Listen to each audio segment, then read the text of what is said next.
Pada video kali ini saya akan menjelaskan tentang tradisi nyadran. Nyadran merupakan tradisi masyarakat pesisir Sidoarjo yang dilakukan sebagai bentuk syukur kepada Tuhan atas hasil laut yang melimpah, sekaligus sebagai permohonan keselamatan bagi para nelayan. Dalam proses ini, warga biasanya mengarak sesajen ke tengah laut lalu melarungkannya sebagai simbol persembahan kepada laut. Dari tradisi inilah muncul rasa penasaran kami, apakah prosesi pelarungan sesajen ke laut ini memiliki dampak terhadap kualitas air di sekitarnya? Untuk menjawab pertanyaan tersebut, kami memiliki serangkaian kegiatan, mulai dari wawancara warga hingga uji laboratorium. Sebelum melakukan wawancara langsung dengan masyarakat, kami berdiskusi bersama untuk menyusun pertanyaan dan menentukan informasi apa saja yang ingin kami gali. Diskusi ini penting agar kami bisa memahami tradisi nyadran secara menyeluruh, sekaligus mengaitkannya dengan aspek ilmiah yang akan kami teliti, yaitu kualitas air. Setelah diskusi dan menyusun rencana, kami pun memulai perjalanan menuju lokasi pelaksanaan tradisi nyadran di Sidoarjo. Dalam pelaksanaan kegiatan ini, kami terdiri dari 3 anggota dengan peran masing-masing. Yang pertama yaitu ada Nadela Zahrotul Yasmin dengan akhiran NIM 091, bertugas sebagai pencatat yang mendokumentasikan hasil wawancara secara tertulis.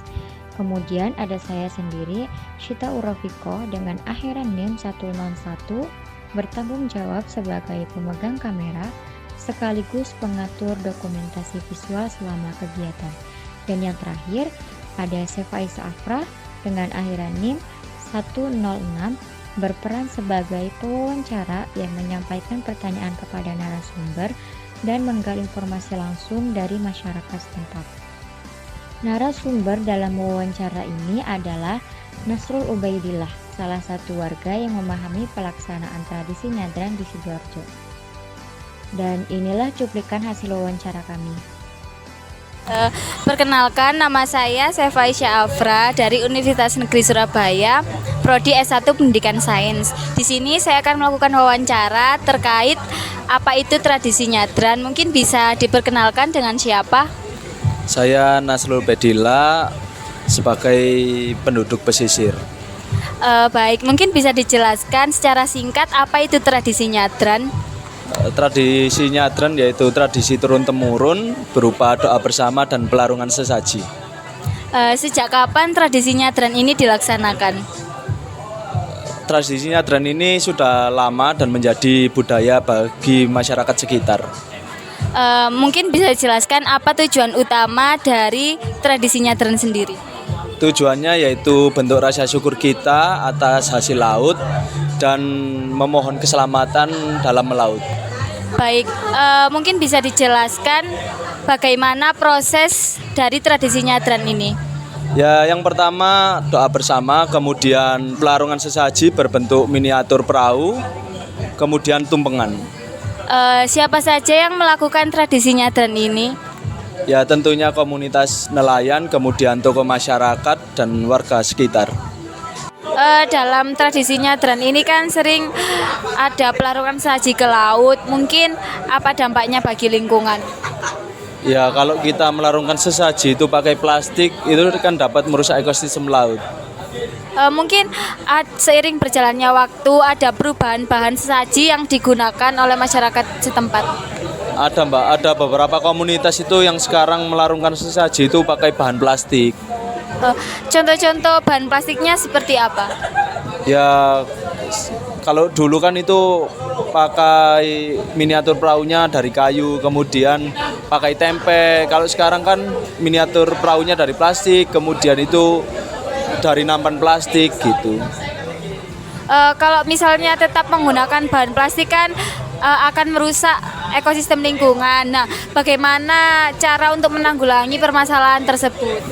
Tapi juga ada beberapa itu yang tetap menggunakan bahan alami ya. Seperti itu tadi, pakai miniatur perahunya dari kayu, kemudian pakai tempe, kemudian itu pakai dupa, pakai bunga tabur gitu.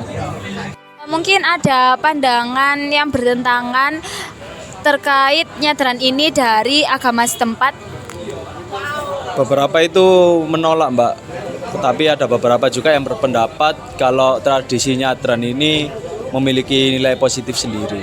Mungkin bisa dijelaskan nilai-nilai positif apa saja yang ada pada tradisi nyadran tersebut?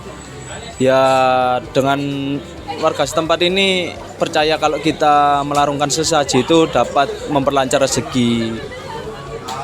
Mungkin dari tokoh agama setempat, ajaran apa yang ditekankan terkait tradisi nyadran ini? Tokoh agama setempat itu menyarankan kalau nyadran ini lebih ditekankan pada doa bersama. Berarti ada dua pendapat yang berbeda. Kemudian bagaimana cara masyarakat mengatasi dua perbedaan pendapat tersebut? Di desa ini itu orang-orang itu menghormati perbedaan, maka orang-orang mengadakan musyawarah untuk hal tersebut. Bagaimana upaya yang dilakukan oleh masyarakat setempat terkait dengan nilai-nilai ajaran agama pada desa tersebut? Berapa komunitas itu sudah menyesuaikan dengan mengurangi unsur yang bertentangan dengan ajaran agama dengan cara menggantinya dengan doa bersama. Mungkin apakah ada pendapat terkait tradisi nyadran ini dari tokoh-tokoh agama setempat? Beberapa itu menerima tapi dengan pernyataan tertentu, tetapi ada juga yang masih menolak adanya praktik sesaji di dalam tradisi nyadran ini. Baik, mungkin cukup sekian wawancara pada kali ini. Kami mengucapkan terima kasih kepada Bapak Nasrul atas kesempatan dan juga waktunya. Kami tutup. Wassalamualaikum warahmatullahi wabarakatuh. Setelah memperoleh informasi dari hasil wawancara, kami melanjutkan kegiatan dengan berdiskusi kembali untuk menyusun LKPD yang akan digunakan dalam praktikum. Setelah seluruh alat siap, kami melanjutkan perjalanan menuju lokasi pengambilan sampel, yaitu sungai yang menjadi tempat pelaksanaan tradisi nyadran. Pengambilan sampel air kami lakukan dengan dua cara yang berbeda. Yang pertama, air diambil menggunakan ember, lalu diberikan sesajen sesuai dengan prosesi dalam tradisi nyadran. Sampel ini nantinya akan diuji untuk melihat apakah prosesi budaya ini memiliki pengaruh terhadap kualitas air. Sedangkan untuk pembanding, kami juga mengambil air langsung ke dalam botol winker tanpa melalui prosesi pemberian sesajen. Sampel ini digunakan untuk mengetahui kondisi air sebelum dilakukan ritual budaya. Dua metode ini kami lakukan untuk membandingkan kualitas air sebelum dan sesudah pelaksanaan tradisi. Setelah pengambilan sampel di lokasi sungai, kami melanjutkan kegiatan ke laboratorium untuk melakukan serangkaian uji kualitas air. Tujuan dari praktikum ini adalah untuk mengetahui kondisi fisik dan kimia air sebelum dan sesudah tradisi nyadran dilakukan. Beberapa parameter yang kami ukur meliputi pH untuk mengetahui tingkat keasaman air, lalu salinitas untuk mengukur kadar garam, serta kecerahan sebagai indikator visual kualitas air. Kami juga melakukan uji DO untuk mengetahui kadar oksigen terlarut, uji BOD untuk mengukur kebutuhan oksigen biologis, dan uji kadar CO2 sebagai indikator aktivitas respirasi dan fotosintesis dalam air. Seluruh pengujian ini bertujuan untuk mengkaji kemungkinan adanya pengaruh antara pelaksanaan tradisi lokal dengan kualitas air lingkungan dari sudut pandang sains. Setelah kegiatan praktikum selesai, kami melanjutkan diskusi untuk penyusunan laporan melalui Google Meet. Dan hasil praktikum kami yaitu menunjukkan bahwa kualitas air sungai setelah dikenai sesajen mengalami peningkatan yang positif. Begitulah serangkaian kegiatan kami dalam mengkaji tradisi nyadran di Sidoarjo melalui pendekatan etnosains. Melalui wawancara, praktikum, hingga penyusunan laporan, Kami belajar bahwa kearifan lokal seperti nyadran tidak hanya memiliki nilai budaya, tetapi juga bisa dikaji secara ilmiah untuk melihat dampaknya terhadap lingkungan. Semoga kegiatan ini dapat menjadi inspirasi untuk terus menjaga tradisi sekaligus peduli terhadap kualitas air di sekitar kita. Terima kasih telah menyaksikan.